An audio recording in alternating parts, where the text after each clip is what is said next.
three, yeah. Ha, ha. Let's keep it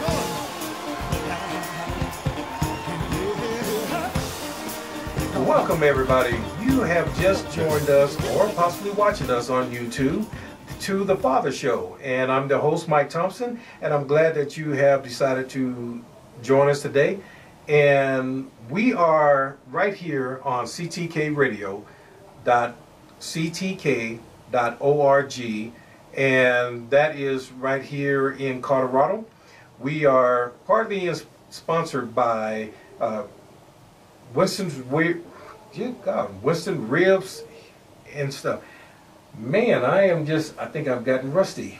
Today's show is sponsored in part by Winston Hills Ribs and Stuff, located at 5090 East Arapahoe Road in Centennial, Colorado. When you go in, let Ron know that you heard about him right here on the Father Show. And we also sponsored in part by the Modern Gladiator, which is a online lifestyle magazine that deals head-on with topics that focus on men's issues. So go to www.themoderngladiator.com and check out the articles that are on there, and I think you will find that very beneficiary. And if you have a comment, let them know that you heard about them right here on The Father Show.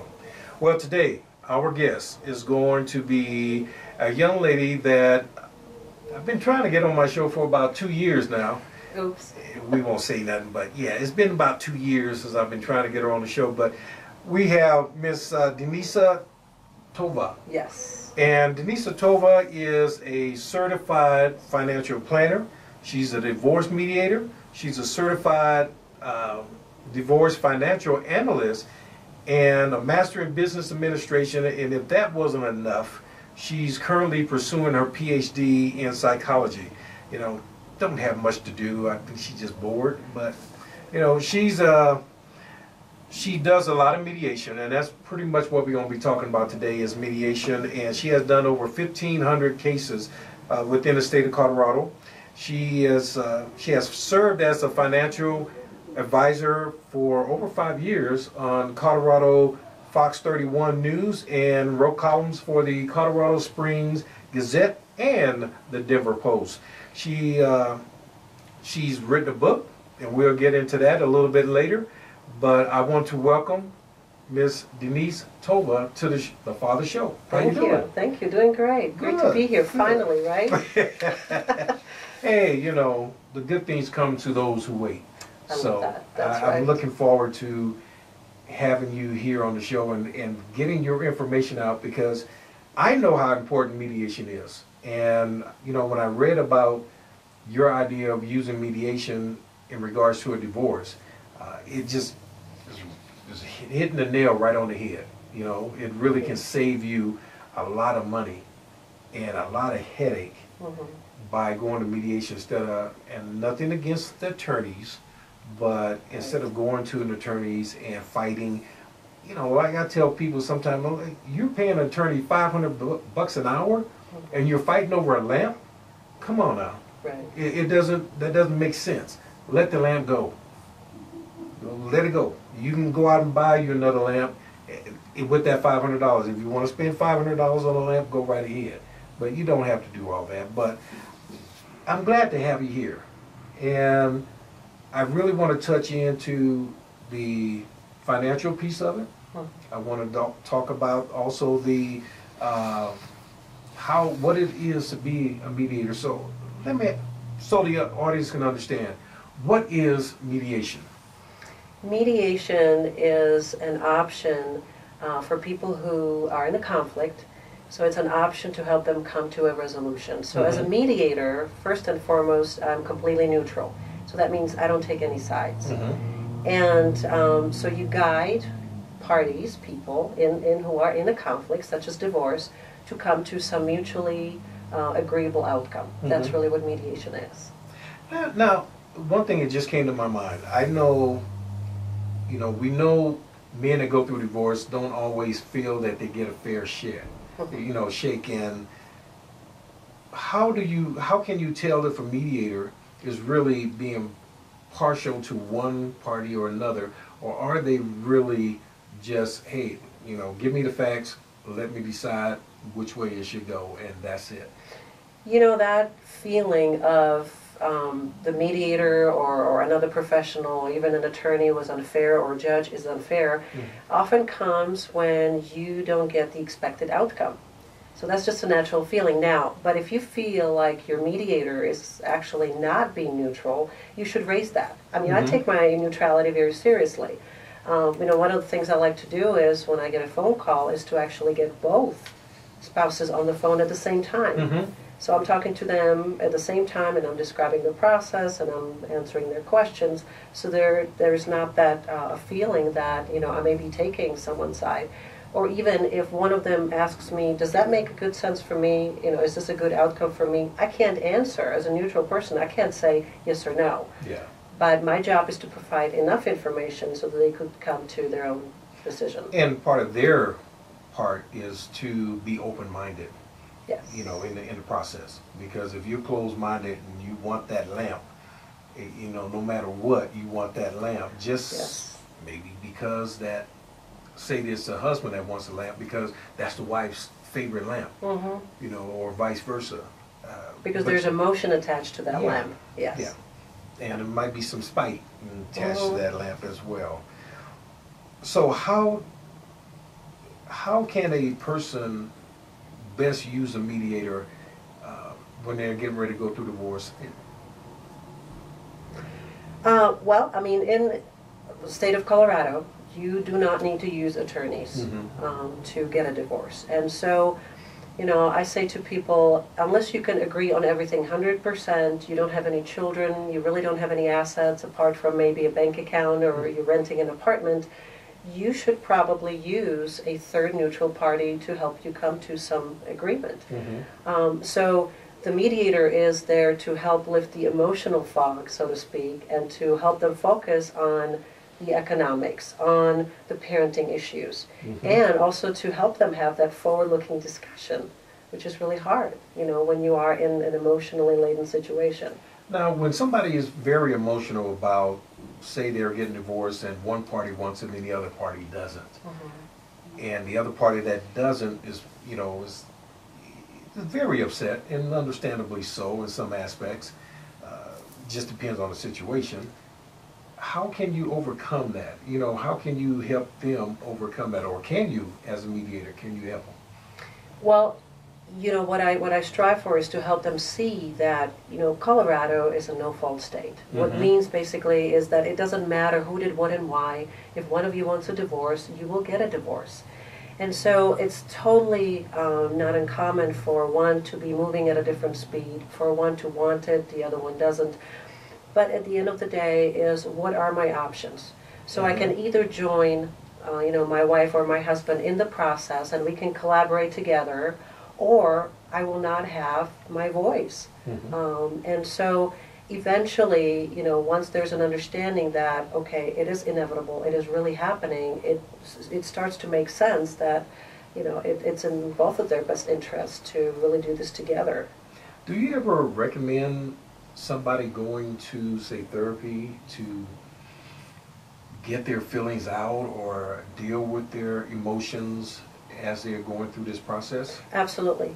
As a matter of fact, oftentimes, even though in a mediation process I address both the financial piece and the parenting, but many times if I feel like the communication is not quite smooth, is I would send the couple to a therapist, or I should say maybe parenting coordinator, to really help them work through their emotional issues that could come in a way of effective co-parenting.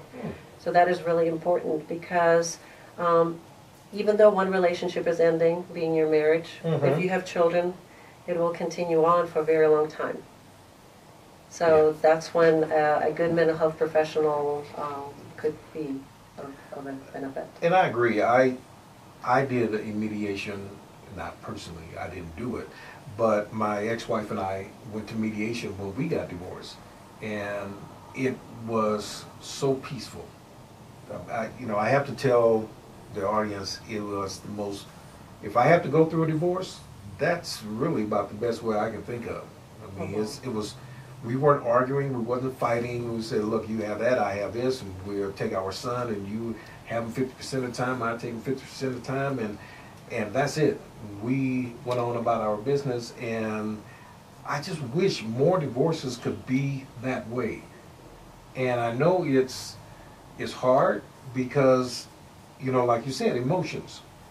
And people have to learn how to control their emotions and deal with their emotions in a situation like this, or when they possibly have been hurt. Yes. And, you know, they are just blindsided by the fact that they're getting a divorce. They might not even saw it coming. So I agree, and I want to get back. We got to take a quick break, but I want to get back to the parenting coordinator, because I'll be honest, I never heard of that one. So I want to get back to that. So when we get back, we're going to talk about parenting coordinator and what that is, because I know what it is, but I never heard of it. But you're listening to The Father Show on Christ the King Radio at ctkradio.org, and you are possibly watching us on the Father Show YouTube channel. So either way, glad you're here. But if you are an organization that provides programs or resources for men, I would invite you to go to the Father Show Resource Program website at www.thefathershow, R as in resources, P as in program.org, and ask to be listed on our website so that other men in whatever state you're in, because we're in all 50 states, they can find you and get the information and the help that they may need to help them get through whatever situation they're going through, or maybe even somebody, their wife or their kids. So stay with us. Don't go away. Matter of fact, call somebody else and tell them to join us and come watch the show. But you're listening to The Father Show with our guest today, Denisa Tova, and we'll be right back. Well, welcome back, everybody, and you are listening to and watching The Father Show right here on Christ the King Radio at ctkradio.org.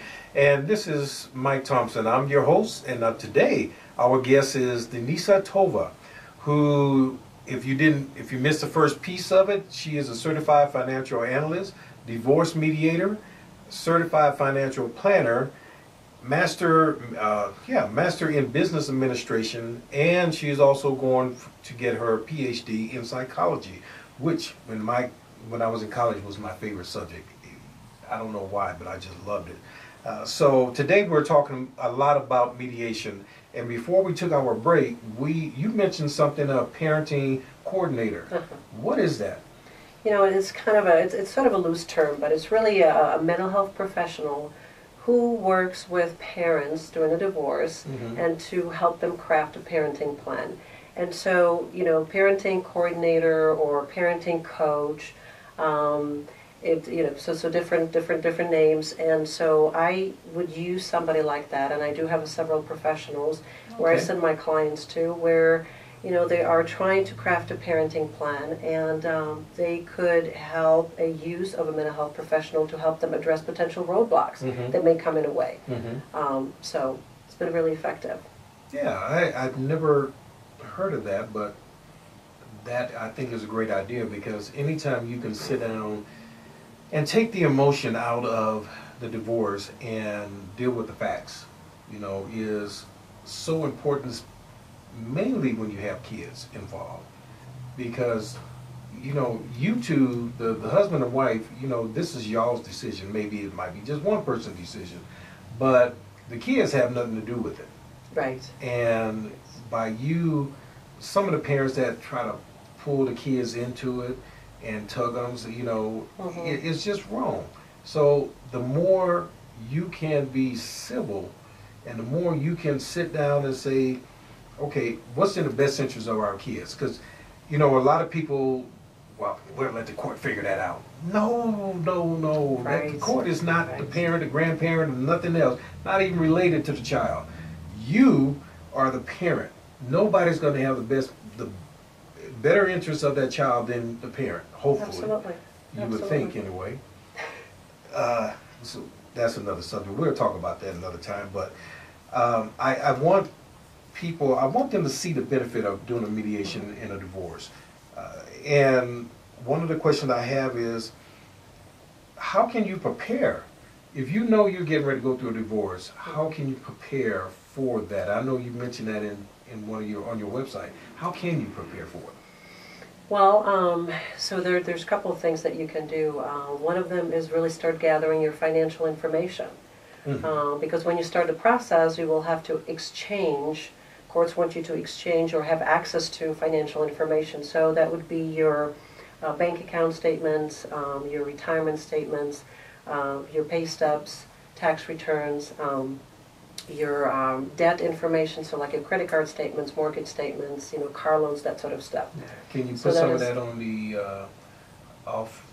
offshore, and so they can't find it?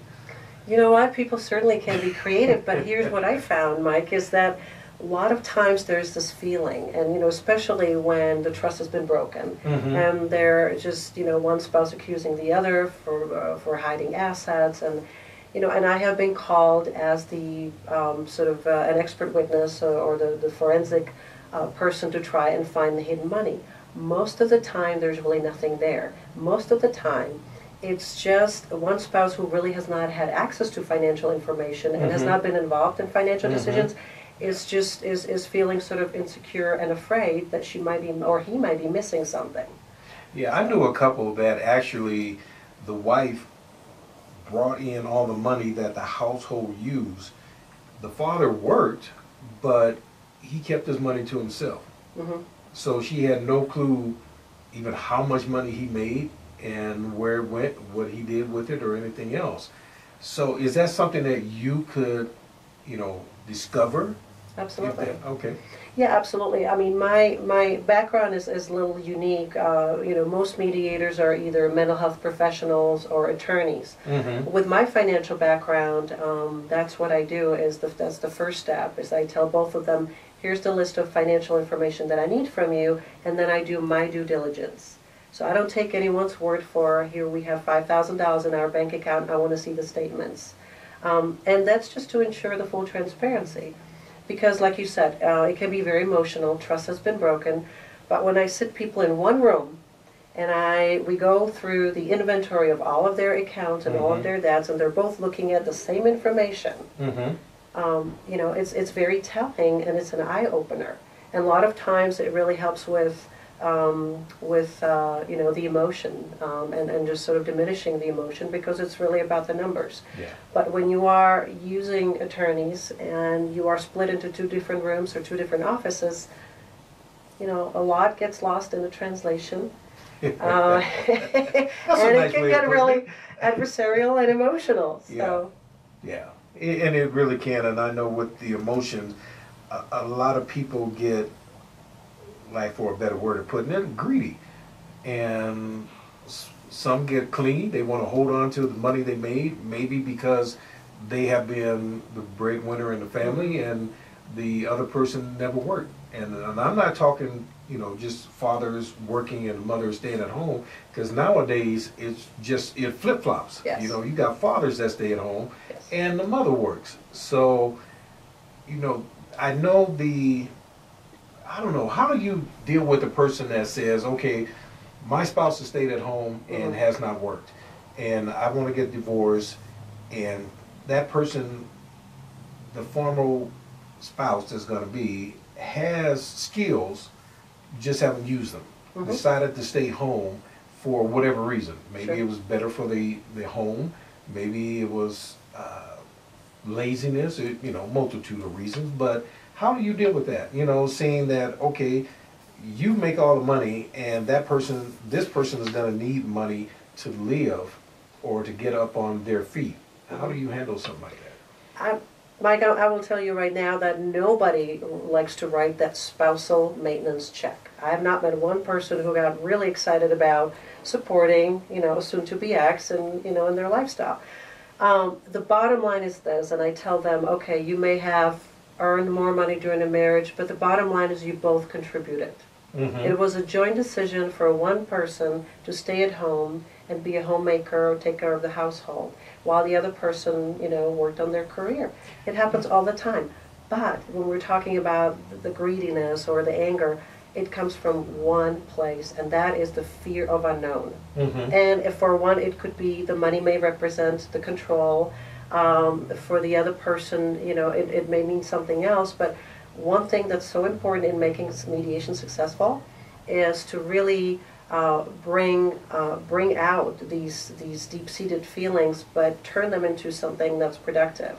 So if it's the fear of unknown, like last week I had a couple, and they've been working through mediation for a long time, and every time they would get closer to an agreement, one of them would pull back, and it would happen. And I finally said to one of the spouses, I said, you know what, it's not about you continuing to repeat, but this is fair, this is what I need. It's about acknowledgement. The minute she acknowledged him agreeing to a certain outcome, it was a done deal. Yeah. And a lot of times that's what both want to hear, is the acknowledgement. Now, when kids are involved, do you focus on the kid first and then go outward as to their needs, and then the parents' needs? So part of the parenting plan is certainly we have to discuss decision-making, parenting time, and many times people want to start with a financial piece and they want to talk about child support right away. And what I hear a lot, Mike, is we want a 50-50 schedule, this is what we want. A lot of times it's driven, a lot of times it's driven by the financial piece. But I like to break it down, and I like to talk to both of the parents and say, okay, with your work schedules, tell me about what would 50-50 look like. And when you really get down to the daily routines, who's going to pick up the kids from school, take them to the soccer practice, it may not be 50-50, but it may still be shared parenting. So I really like to get to the nitty-gritty, because here's the thing. If it does not work for the parents, and the parents are tense and they fight, the kids, are in the middle. Yeah.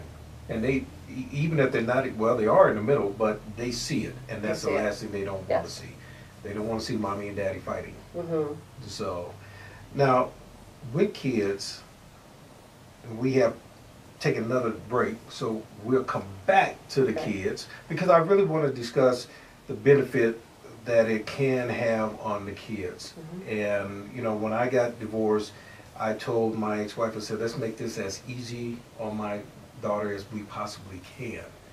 And that didn't happen. But it was the idea, and I would love to see more parents do that.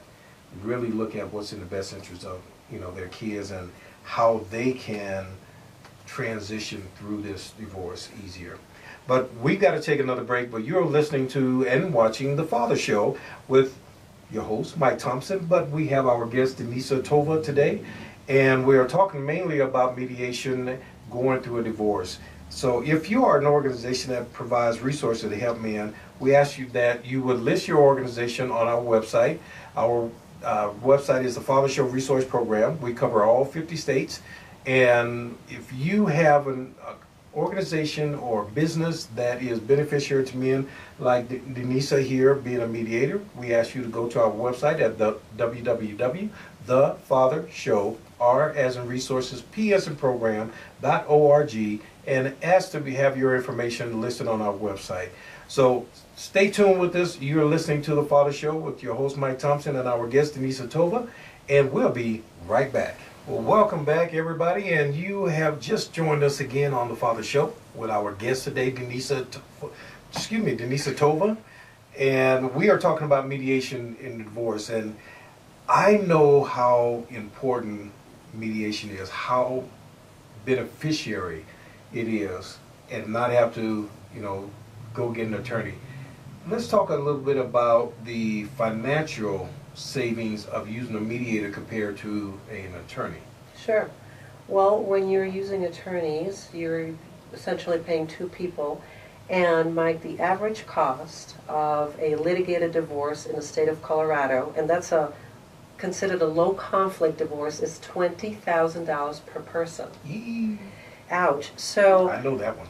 So I know sometimes, when the conflict is high, people would make statements and say, you know what, I'd rather just give it all away than give it to you. And, that's really not true. I mean, so the mediation, the bottom line is really the way to control the outcome as well as the cost. So it's, where basically both people are taking ownership of it, because it's a decision they will have to live with for the rest of their lives. And I think that is one thing that some people might not realize, that it is a decision that you would have to deal with for the rest of your life. Just like having a kid. Mm-hmm. You know, you have a child, that child's not going away, even though it might go off to college at 18, but you have a responsibility and a tie to that child for the rest of your life. Mm-hmm. And I know when we go through divorce, you know, sometimes people want to get into it and get it done quickly. And let's move on. I want to move on with my life. And it's not that way, because you still have to be a co-parent. Yes. And I'm a big advocate for co-parenting.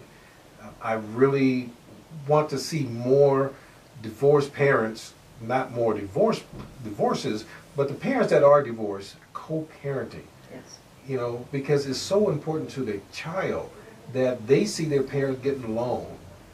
And I don't think I've ever met a kid, I don't care what their age, that doesn't want, deep down inside, never wants their parents back together again. Even if it was a volatile relationship, deep down inside, still down the road, that child is still, I wish my mommy and daddy were back together again.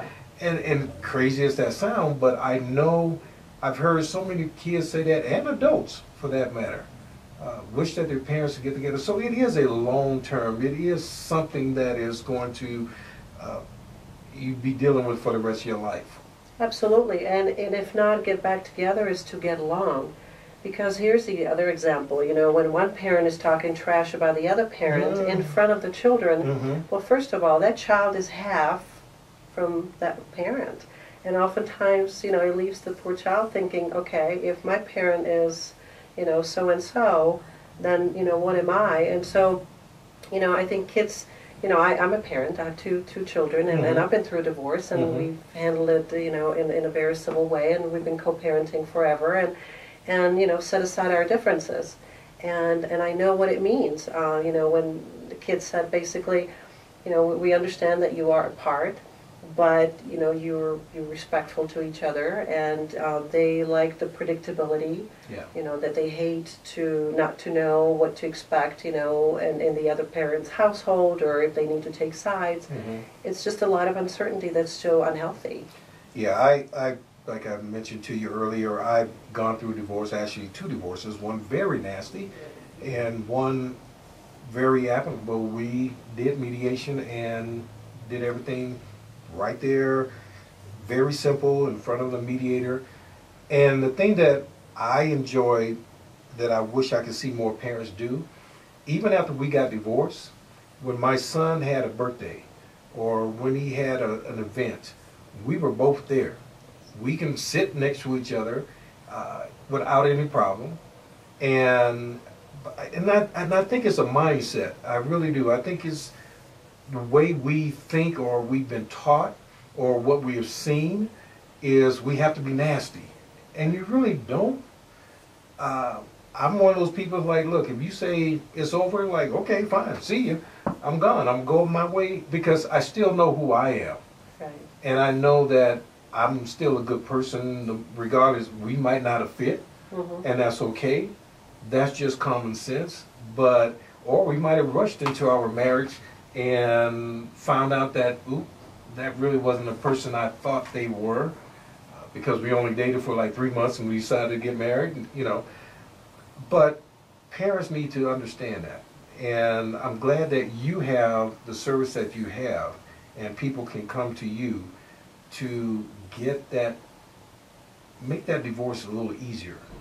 And how do you get the word out, or how, you know, how do you tell people that mediation is the way to go? How can they do that? And actually, something about what you said about I like to say that I make it hurt less and cost less. Right? There you go. How do I get the word out? Well, mediation is an option. So there are more and more people are aware of mediation. You know, I personally, it's, you know, a referral from my clients, website. I write a lot of blogs. I try to promote awareness as much as I can. I certainly do not promote divorce, but if it is inevitable, it's a healthier option. Yeah. Absolutely. I mean, if you're going to go through it, if it's inevitable that that's what you're going to do, then do it in a way that is less painful, less stressful. less on the pocketbook, which I would think most people would enjoy, but if they step away from the emotions of the divorce and just look at the facts, and you know, whether, I don't know, I know some people don't have the ability to say, okay, you don't want me, then that's fine, I'll see you later, or it didn't work and I'm okay with that, let's go. And I think some people feel bad. It might even be for a religious basis. You know, they might, you know, I know how some religions are, when it comes down to divorce, it's a taboo. And if you've been very religious all your life and you're faced with a divorce, you feel a lot of shame. Yes, yes. And you have to deal with that. That's why I like when you said that you will recommend a therapist so they can deal with those issues. Absolutely. Yeah. Absolutely, because at that point you feel so vulnerable. And, you know, it's when you are wounded emotionally, yes, I mean, the first response might be, okay, I am going to hire the most aggressive attorney out there, and thinking that they will get vindicated in court. But and oftentimes I hear, I want what's fair. Well, here's the thing. Fairness is so subjective. You have a different definition of fairness than I do, and the courts do as well. So what I like to explain to parents or couples is to go for equity. Look for equitable solution. Because if you're looking for a situation where you get what's fair, you will not be happy. Yeah. You know, you will never be satisfied. So. And you got to be willing to let go of some things that, you know, the house or, you know, the car or what have you, some rental property or a vacation home, you know, that the two of you may have put together. You know, you got to be willing to let go. This is a split. The other thing I want to say too is when we're talking about mediation as an option, when we're talking about fears, what people are feeling when they're going through divorce is, am I leaving something on the table unless I hire a very aggressive attorney? No, mediation doesn't mean, you know, that we'll sing Kumbaya and that you will leave stuff on the table. Again, there is the due diligence process to make sure everything is transparent, but it also gives you your voice and your ability to say, okay, you know, here's what I can live with. And really the purpose of mediation is that you two come up with an outcome that you both can live with. Is this going to be perfect? Absolutely not. Right. But think about it, you're dividing one financial household into two. So. Yep, absolutely. And I had a good question. I just went blank on it. But one of the questions I do have is there such a thing as a fair divorce settlement? Yes, I think I would say equitable divorce settlement, and maybe in a sense that you are both walking away feeling like, okay, I have been heard, I've considered everything, and so I can live with what I'm walking away with. You know, walking away. I don't know. I see a lot of parents that are, you know, stuck with, I can't walk away, I can't let it go. And you mentioned that you have therapists that you can send them to, that they can learn to walk away and learn to let go. So, but when we get back, we got to take another break. And I tell you, it always comes way too soon and before I even think about it. But we'll talk a little bit more about that. And I want to make sure that people actually know how to contact you if they're here in Colorado, so that if they are thinking about it or getting ready to or going through a divorce, they can possibly look at mediation. Because really, if you haven't done it, it is the best way that you can go through a divorce, and it'll be beneficiary to you. So if you are a man and you're looking for resources that can help you, go to the Father Show Resource Program at www.thefathershow, R as in resources, P as in program.org. Find the resources that you're looking for. Click on your state, and I'm sure there's a bunch listed, and if we are not there, please contact me and let us know so that we can find the resources that you need, so you can get the help that you may need or your child may need. But you're listening to The Father Show on Christ the King Radio right here at ctkradio.org. Don't go away. We'll be right back. Welcome back, everybody, and we are here on the Father Show with Denisa Tova, a young lady that does mediation and mediation for divorces, and that's what we're focusing on today. She does a lot more different things. She's a certified divorce financial analyst. She is a certified financial planner. So if you need to know where to put your money, and that's why I was teasing you before, is like, can he put their money somewhere offshore when they get ready to get divorced? Come see you and say, hey, hide this for me. But we are talking about mediation and how you, as a person that may be going through divorce, about to go through a divorce, how you can benefit from getting mediation compared to getting an attorney. And do you think there is a case where mediation is just not going to work, they have to get an attorney, or they'd be better off getting an attorney, even on the beginning part of it?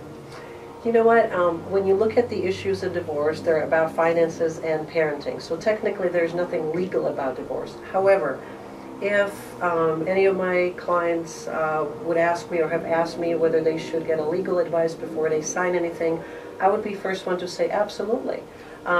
But the times when I think that someone would greatly benefit from getting an attorney is if you have a situation where that person cannot self-determine. In other words, I can put so much information in front of you.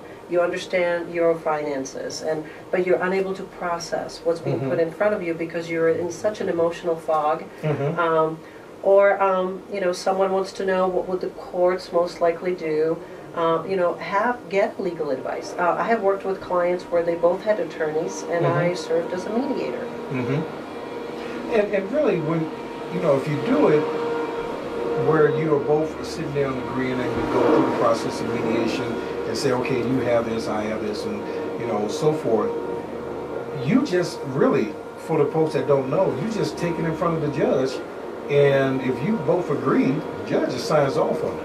Absolutely. So if you have a minor child, you have to show up in front of a judge. Anyway, but that's exactly right. Judge basically reviews your mediated agreements and signs off, and that's it. Yeah. Yeah, it's very simple.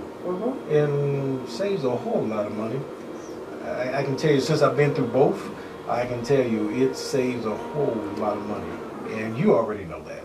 And I want to tell you something that you mentioned earlier about, just going through mediation and people just they're able to continue in a relationship, maybe in a different capacity.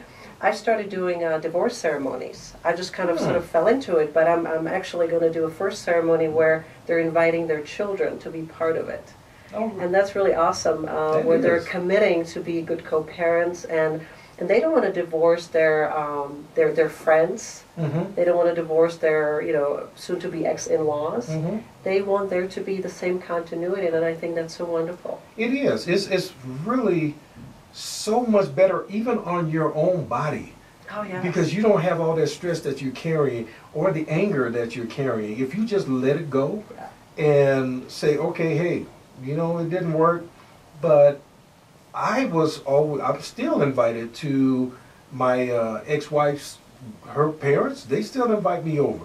They'll call me up and say, hey, Mike, how you doing? What's going on? It's easy.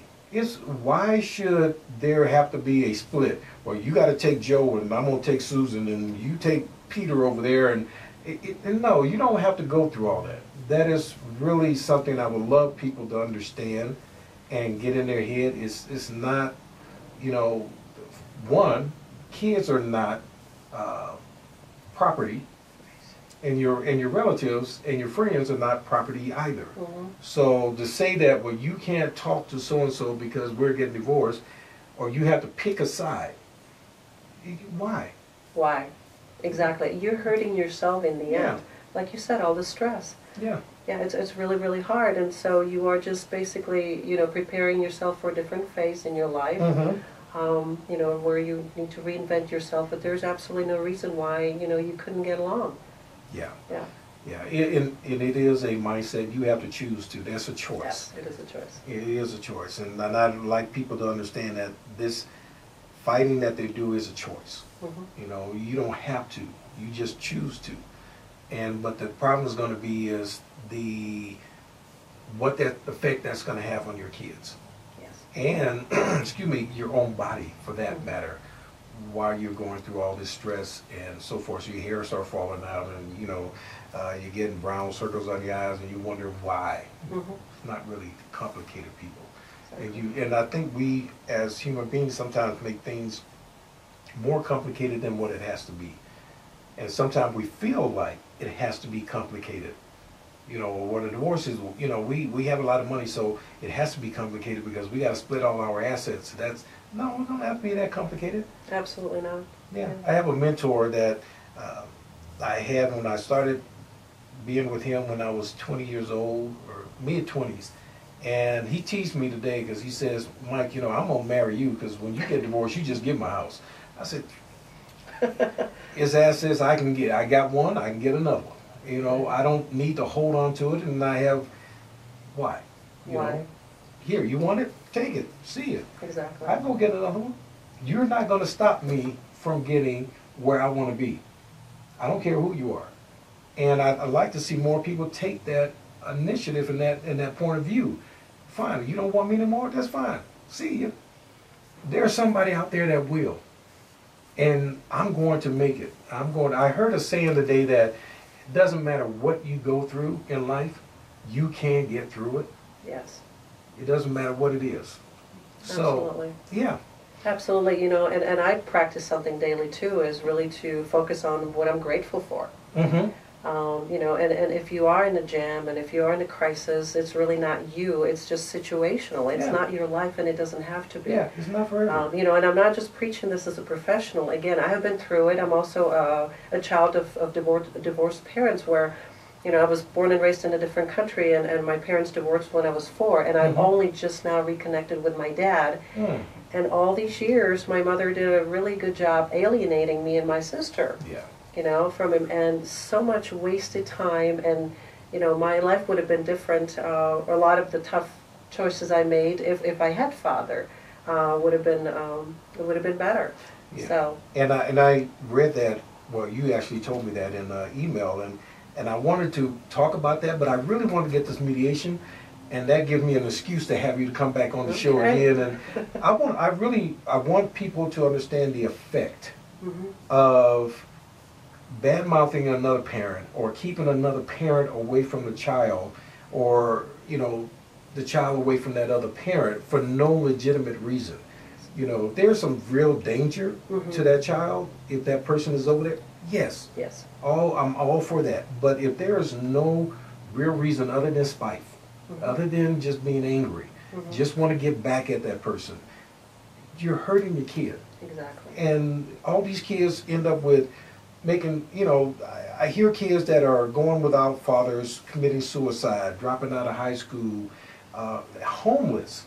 It's 91% of the homeless kids and runaways are from fatherless homes. And parents don't understand that. They just thinking this about me and I'm hurting, so I'm gonna get this out and I'm gonna make him or her pay. And no, because your kids are still sitting there paying the same thing that you are dishing out. They're in pain, and you are making it worse for them when you should be supposed to be making it better for them. Because you both have something to contribute. Yeah, absolutely. absolutely. When I divorced, as spouses, we were horrible. But I mean, he has so much to give to my children. He's involved in sports, and he does so many things that I wouldn't be good at, and I have something else to contribute. Yeah. So. It just makes a perfect sense. And like you said, unless it's an extreme situation where it's an endangerment, it's a whole different issue. But yeah. Yeah, and so we're going to have you back and talk about that. But all right, got it. How can people get a hold of you if they need to get in contact with you here in Colorado? Well, my website is it's faircoloradodivorce.com. Okay. So that's one way. They can call me at 303-625-4071. But so the easy way would be the website, faircoloradodivorce.com. And you have a book coming out, The Bedroom Elephant. Actually, The Bedroom Elephant, well, it came out over a year ago, The Guide to Successful Divorce. And, when I wrote the book, I didn't want it to be just some tired old guide to divorce. What I wanted to do is I wanted to sprinkle it with real life scenarios, basically, and insert a little humor without minimizing the seriousness of divorce. And what I wanted people to see is when the divorce is inevitable, think about, how much, what emotions are really doing, what are the facts or what are the emotions. So with this book, I'm hoping that people can lift some of this emotional fog and really focus on, what's truly important. And then, of course, I talk about how to get organized, how to get started, some of the strategies, and I get to the nuts and bolts. All right. Well, thank you so much for joining us. Unfortunately, that's the end of our show for today.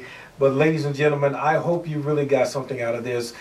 If you need more information, please go to Denisa Tova website and get her information. Contact her, because I'm telling you from personal experience, it is so much better going through a divorce through mediation than getting attorneys. If you can sit down and talk like human beings and people like grown-ups, because you are grown-up, remember that you are grown-up, you can get much more out of a mediation, and all that fighting doesn't have to happen, and all the anger doesn't have to build. So thank you for joining us here on the Father Show. I appreciate you being here. I look forward to seeing you the next time. Find us right here on Christ the King Radio at ctkradio.org. You can also look us up on the YouTube channel, The Father Show, and watch us on there. So come back next week, tell somebody else to join us, and we'll see you then. Thank you. God bless. Yeah! 1, 2, 3.